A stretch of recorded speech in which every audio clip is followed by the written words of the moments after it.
أرسل رسوله بالهدى ودين الحق ليظهره على الدين كله وكفى بالله شهيدا أشهد أن لا إله إلا الله وحده لا شريك له وأشهد أن محمدا عبده ورسوله لا نبي بعده. Hadirin rahimakumullah, kita ingin melanjutkan kajian kita tentang fikih sunnah berkenaan dengan bab zakat.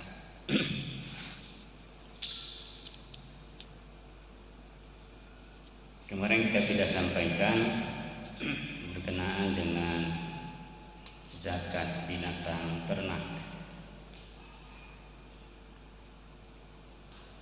mulai dari unta, kemudian domba, lalu sapi,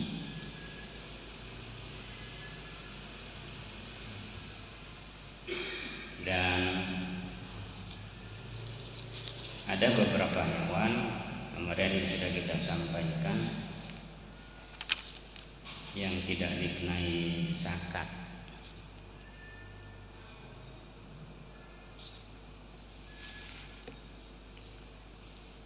Kita ingin menyampaikan ulang terkait dengan zakat hewan bukan an'am.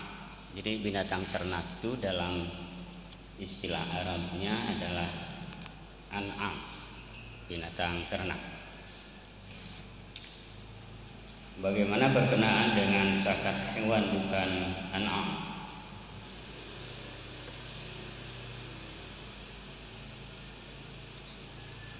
Dalam fikih ini disebutkan bahwa tidak wajib zakat pada hewan yang tidak termasuk dalam kategori an'am. Yang kategori an'am itu adalah unta, sapi, kerbau, kambing, atau domba.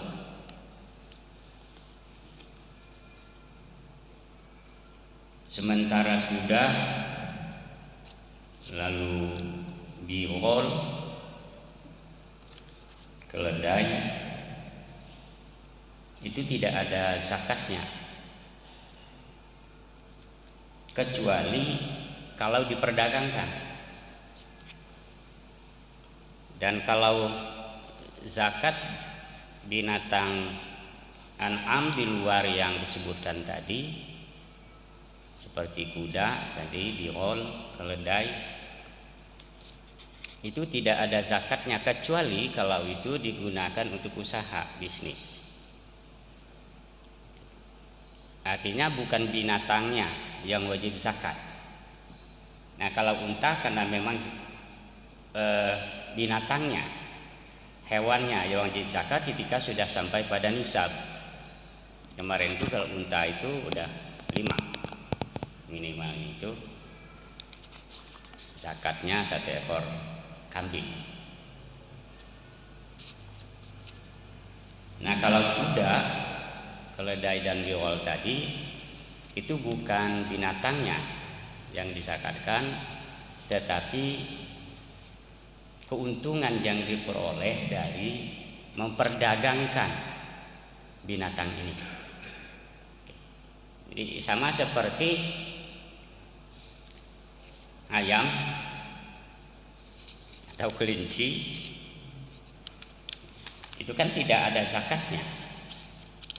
Zakat ayam itu nggak ada, zakat kelinci itu nggak ada. Nah, kecuali kalau orang yang memang sengaja usaha ternak ayam, yang dia memperoleh keuntungan dari usaha ayam itu, maka dia harus zakat, tapi bukan zakat ayam kategorinya, tapi zakat hasil usaha, zakat perdagangan.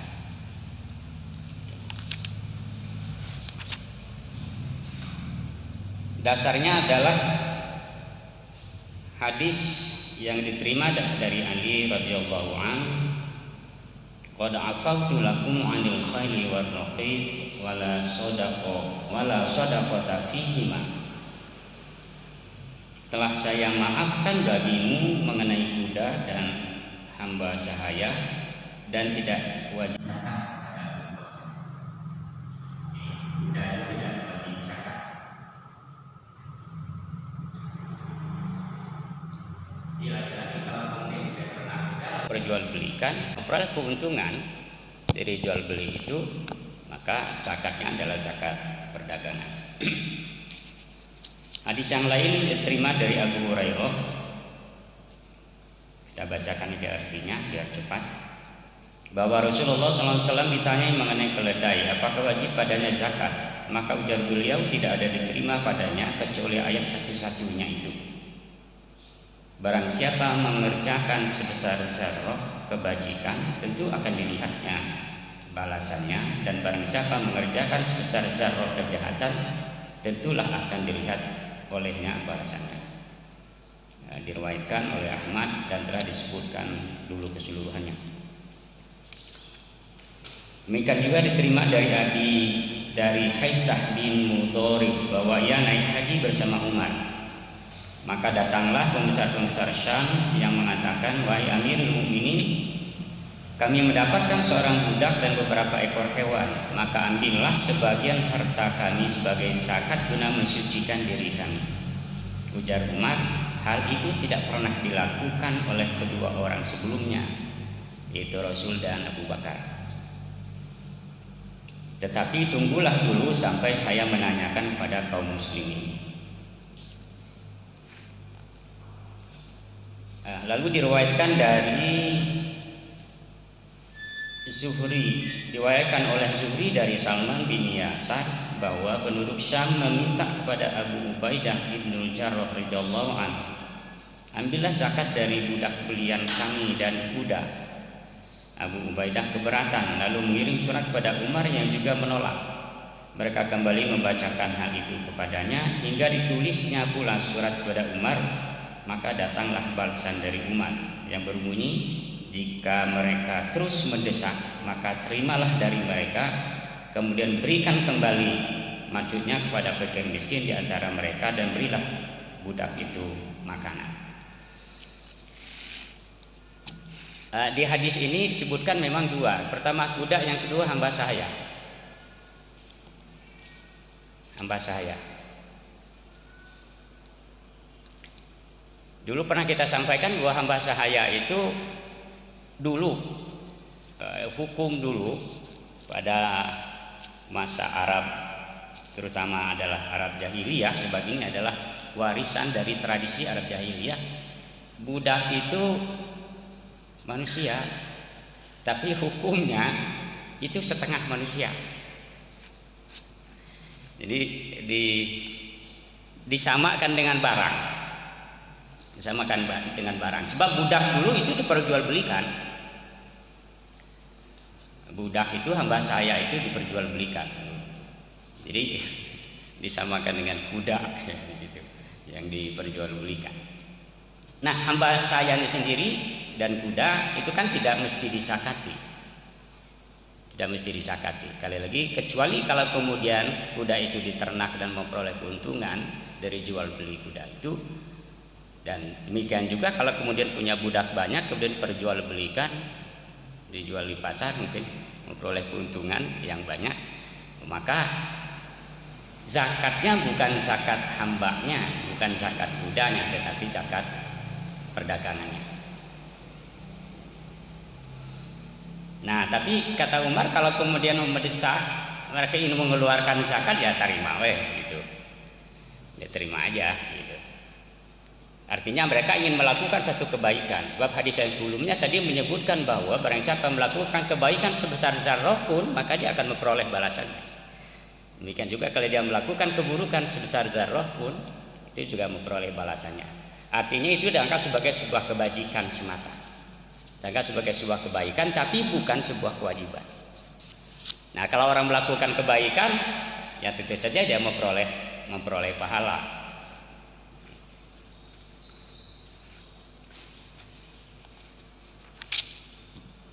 Baik, jadi simpulannya adalah binatang ternak yang wajib dizakati tadi itu adalah yaitu unta, sapi, kerbau, kambing atau domba. Di luar itu tidak wajib dizakati. kecuali sekali lagi kalau kemudian itu diperjualbelikan, diperdagangkan.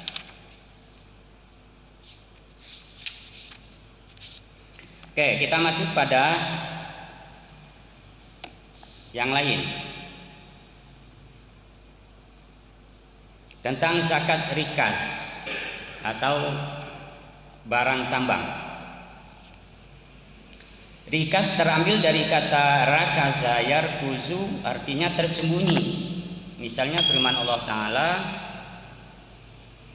au tasma'u lahum rikza, maksudnya atau kau dengan ucapan tersembunyi, yakni bisikan mereka.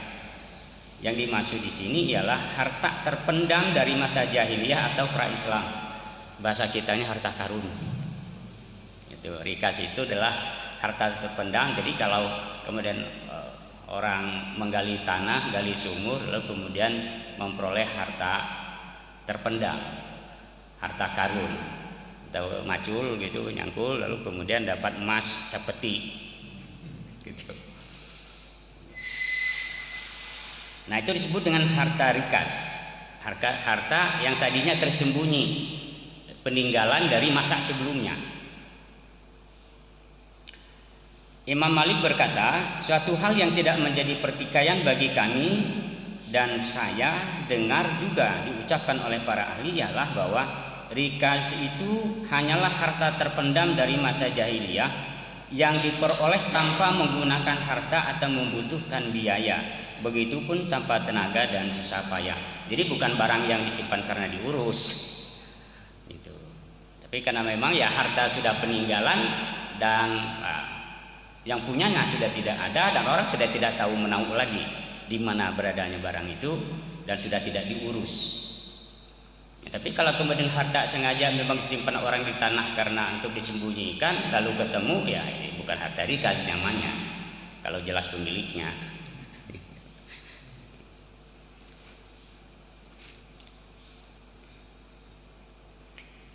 Adapun yang diperoleh dengan mengeluarkan harta dan menghendaki usaha yang dilakukan dengan susah payah hingga suatu saat berhasil dan satu ketika lagi gagal, maka tidaklah disebut rikas.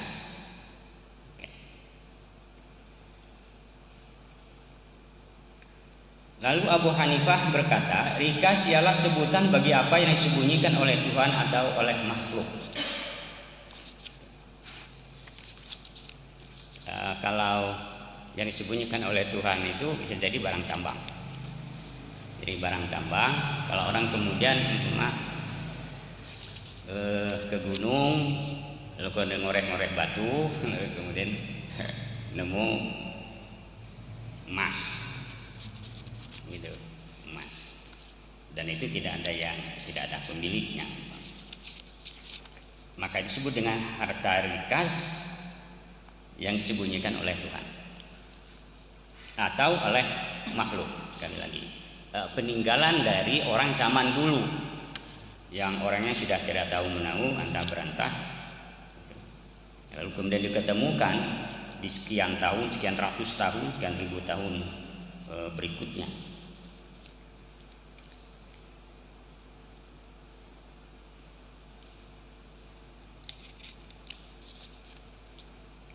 Kemudian ada istilah lagi ma'din dan syarat wajib zakatnya menurut fuqaha.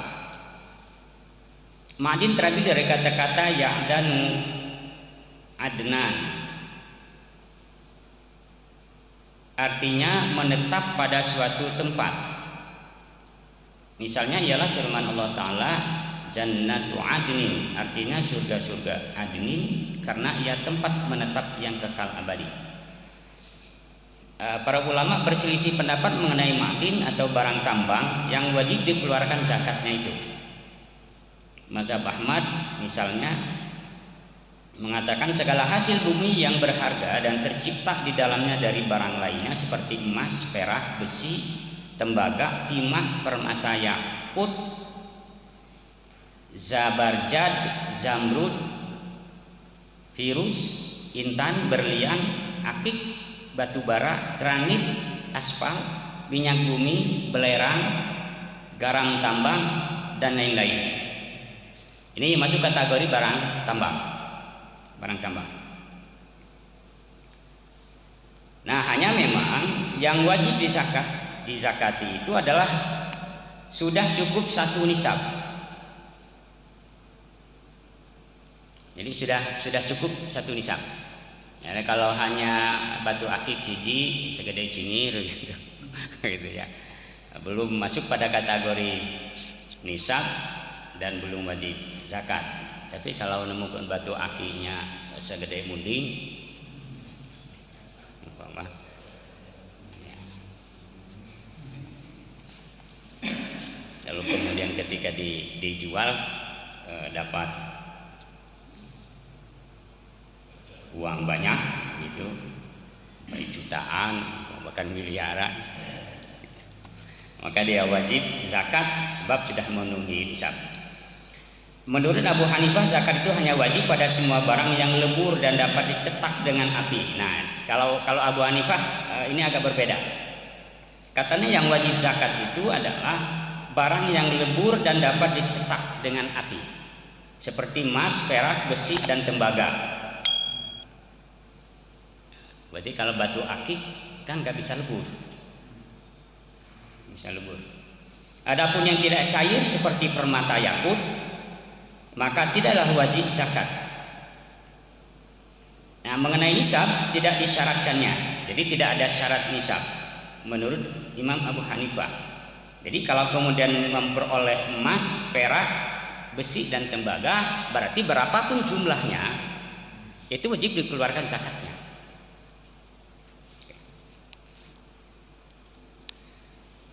1/5 tetap wajib dikeluarkan biar sedikit atau banyak, kata Imam Hanafi.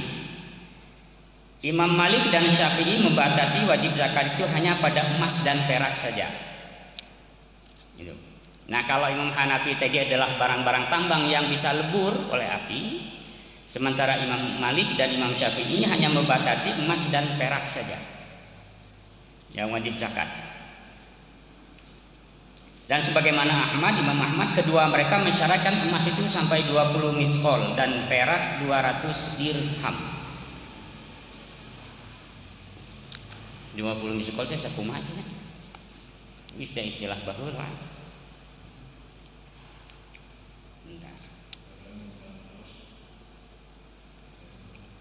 Mereka sependapat bahwa dalam hal ini tidak diperhitungkan haul atau waktu setahun penuh, tetapi wajib dikeluarkan zakatnya di saat adanya seperti tanaman. Dan tidak disyaratkan ada haul. Jadi ketika dapat barang itu, maka dikeluarkan zakatnya. Seperti juga panen tanaman. Panen padi kan tidak harus haul. Tidak harus 1 tahun, begitu panen keluarkan zakatnya. Nah, harta rikas juga sama. Kadar yang dikeluarkan ialah 1/40. 1/40 itu 20%. Paling tinggi memang dari beberapa barang yang wajib dizakati. Untuk harta rikas dan barang tambang itu zakatnya 20%. Berarti kalau 100.000 zakatnya 20.000.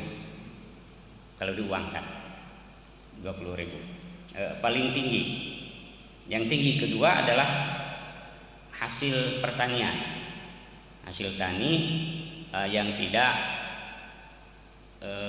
disiram pakai biaya, yang tidak disiram pakai biaya dan pakai tenaga, itu 10%. Nah, rikas 20%, dan diberikannya kepada golongan-golongan yang berhak menerima zakat.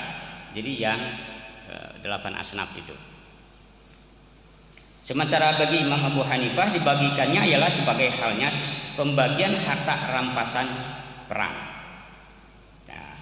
Kalau Imam Abu Hanifah beda lagi, dia menganalogikan dengan harta rampasan perang.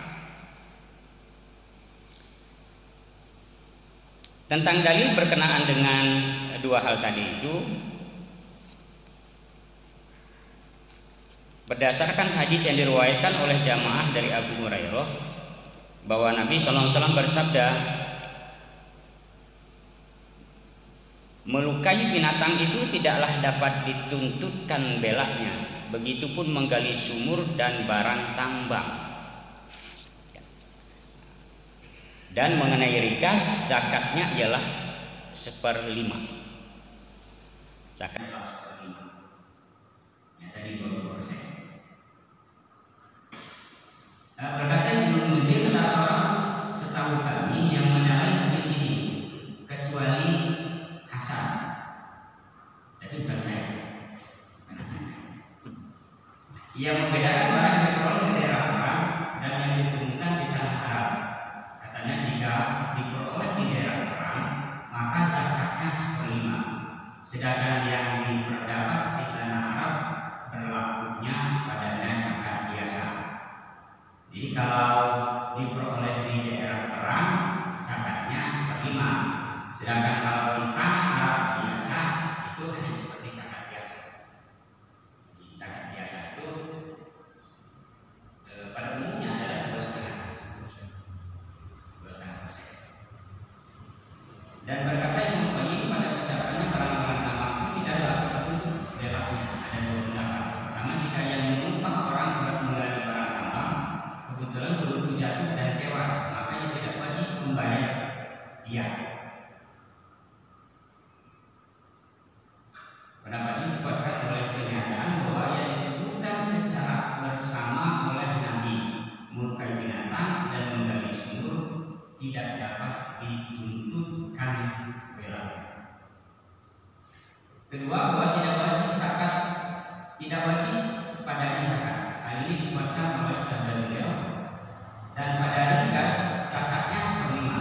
Artinya ada perbedaan antara barang tambang dan barang temuan.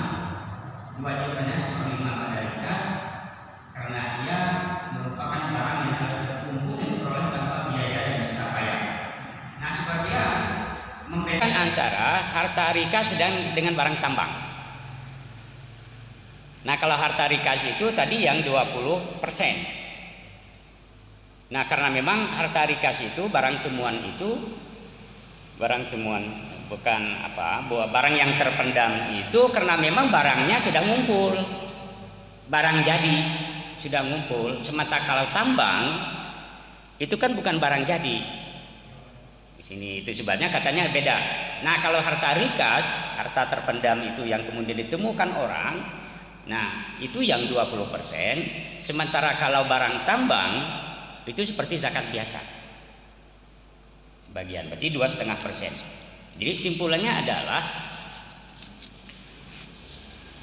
pendapat satu menyamakan antara rikas dengan barang tambang, yaitu 20%, harus dikeluarkan zakatnya. Satu pendapat lagi membedakan, kalau rikas tetap 20%, sementara barang tambang itu seperti zakat biasa 2,5%. Berarti minimal zakatnya adalah 2,5% untuk barang tambang. Barang tambang itu memang harus digali dulu, dikumpul-kumpulkan dulu, sesuatu yang disengaja dan butuh biaya, butuh alat.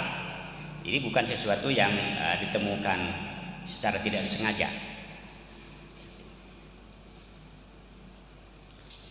Oke, itu tentang rikas dan barang tambang.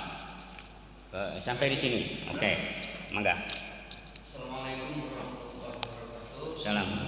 Kembali kepada rikas tadi, apakah rikas itu ada haulnya tidak? Seperti halnya perak. Apakah memang harus ada haulnya, ada waktunya, kan? Ataukah pada saat itu juga, pada saat ditemukan dalam rikas itu perlu dikeluarkan zakat? Itu saja. Terima kasih. Assalamualaikum warahmatullahi wabarakatuh. Salam. Oke. Tadi sudah disampaikan bahwa berkenaan dengan barang-barang rikas itu tidak ada haul. Jadi tidak harus menunggu 1 tahun gitu. Tidak harus menunggu 1 tahun karena memang barangnya sudah terkumpul, sudah ada. barang sudah ada. Berbeda umpama kalau zakat perniagaan itu kan harus kumulatif dalam 1 tahun. Dalam 1 tahun. Jadi harus ketemu 1 tahun ada haul. Atau kemudian juga barang simpanan kita umpama emas umpama atau kemudian deposito itu ada haul dan ada nisab.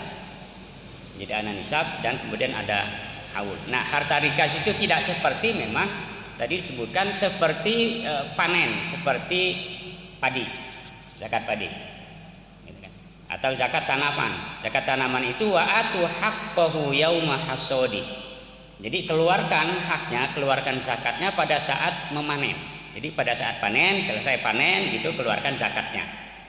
Nah, harta rikas juga begitu. Nah, karena memang barangnya memang sudah barang jadi. Kemudian besok nemu lagi, keluarkan dulu zakat. Nah, gitu. Seperti itu. Anu kedua tadi teh naon? Atos. Oke. Ya. Ada lagi yang lain. Mangga. Assalamualaikum.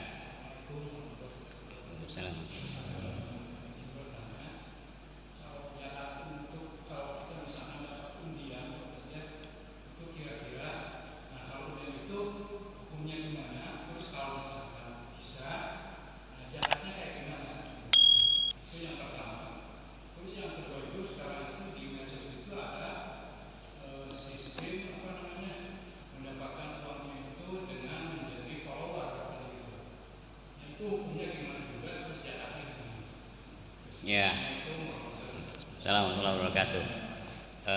Itu masalah kekinian. Oke.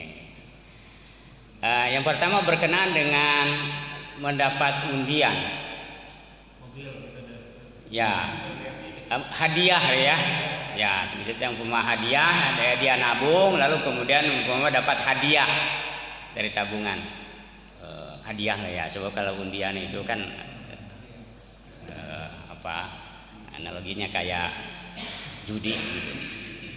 Nah, ini dapat hadiah umpama dari simpanan saja begitu umpama dapat dapat hadiah undian. Oke. Nah, itu sama dengan rikas. Itu cenderung sebagian ulama menyamakan dengan rikas. Sebab dia tidak mengganggu satu, tidak mengganggu modal. Yang kedua, itu tidak ada usaha. Kita tidak keluar tenaga, kita tidak keluar pikiran, tidak keluar biaya kayak begitu. Itu sebab modal kita tetap ada. Jadi itu disamakan, bukan sama. Jadi disamakan hukumnya itu dengan barang temuan, barang terpendam. Jadi sama dengan rikas. Zakatnya 20%. Jadi kalau orang dapat hadiah umpama dapat hadiah 100 juta umpama dari tabungan, dari deposito atau kemudian simpanan tabungan di bank, lalu kemudian dia dapat hadiah 100 juta, maka wajib dizakatkannya itu 20 juta.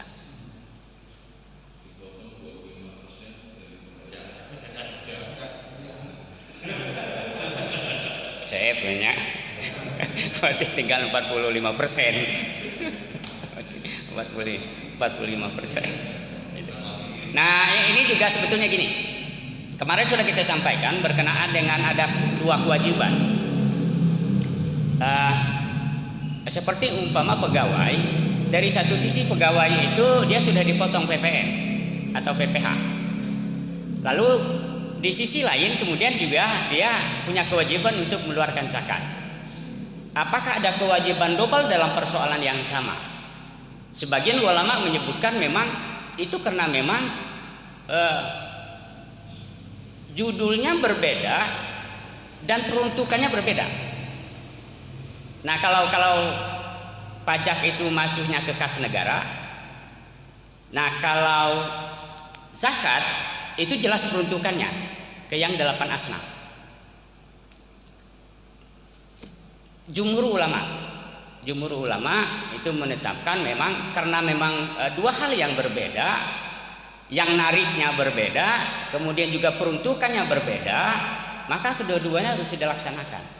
Jadi selain dipotong karena memang itu sudah menjadi ketentuan dan menjadi aturan pajak, kemudian juga kalau dia sudah sampai nisab dalam 1 haul untuk 1 tahun sampai 1 tahun dan masuk nisab, maka juga wajib dikeluarkan zakatnya. Nah, satu yang berbeda yaitu Imam Hanafi.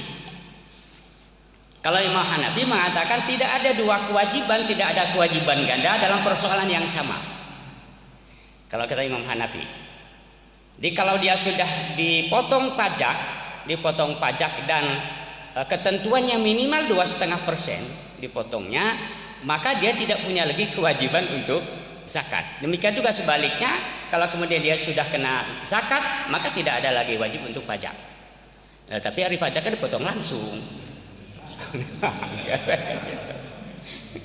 Ada pajaknya mau tidak mau, bukan sesuatu yang distorkan begini. Kalau pajak kan memang gitu. Sudah dipotong langsung. Mangga tinggal mengikuti, hanya untuk kehati-hatian. Saya agak lebih cenderung menurut jumhur ulama. Ya karena memang yang menariknya berbeda, kemudian juga berbeda peruntukannya, beda, maka wajib dikeluarkan juga zakatnya. Karena sudah sampai nisab.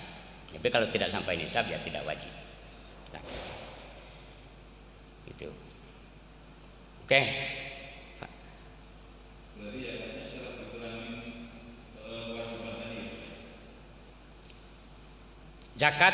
Nah, kemarin kan sudah kita sampaikan berkenaan dengan nisab zakat itu.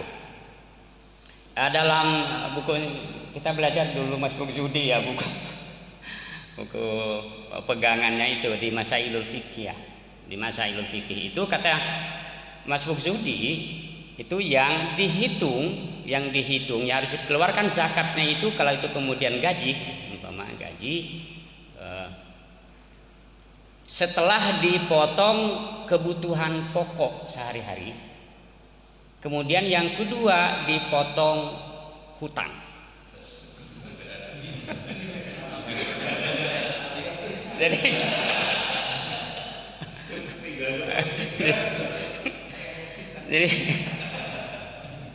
Jadi dihitung, dipotong dulu hutang, lalu aja cicilan, di bank, di koperasi,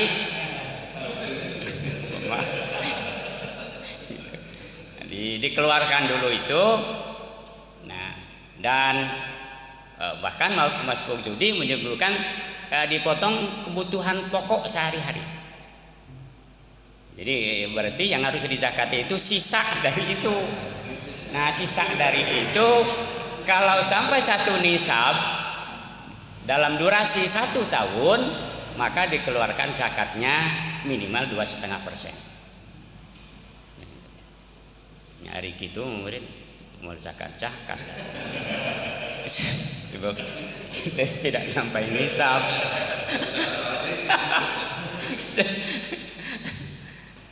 Sebab lebih banyak potongannya, lebih besar potongannya ketimbang sisa. Lohong kene Pak, aya nu nombok. Jadi hutang lebih besar ketimbang gaji. Itu mah wajib zakat.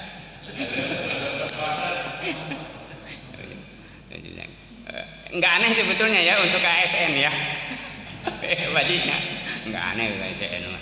Jadi seperti teh ilahar gitu lamun teu nginjem di bank.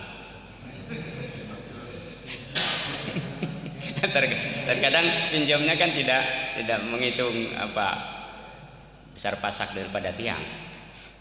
Oke. Mengenai zakat penghasilan,